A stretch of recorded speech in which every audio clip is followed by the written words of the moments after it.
Water తీసుకోవాలి. 1 table spoon salt వేసి 1 cup pasta వేసి 2 సెకండ్స్ ఉడికించుకోవాలి. 2 మినిట్స్ ఉడికిన తర్వాత పాస్తాని వడకట్టుకోవాలి. వడకట్టుకున్న తర్వాత కొంచెం చల్లటి వాటర్ వేస్తే పాస్తా ముద్దగా అవ్వకుండా విడివిడిగా ఉంటుంది. తర్వాత 2 టేబుల్ స్పూన్ ఆయిల్ తీసుకొని 2 వెల్లుల్లి, 2 పచ్చిమిర్చి వేసుకోవాలి సన్నగా తరిగి. 1 ఆనియన్ కట్ చేసి వేసుకోవాలి. ఆనియన్ కొంచెం ఫ్రై అయిన తర్వాత 1 క్యారెట్ సన్నగా తరిగి వేసుకోవాలి.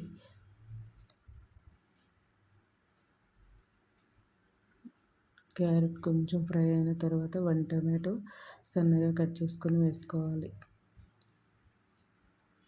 టమాటో కొంచెం ఫ్రై అయిన తర్వాత 1 టేబుల్ స్పూన్ కారం, half table spoon salt, half table spoon పసుపు, ధనియా పౌడర్ 1 టేబుల్ స్పూన్, కొంచెం టమాటో సాస్ వేసి కలుపుకోవాలి మంచిగా.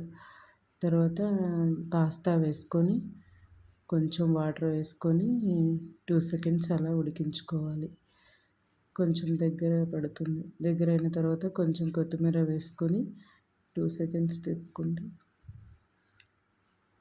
Tasty pasta ready.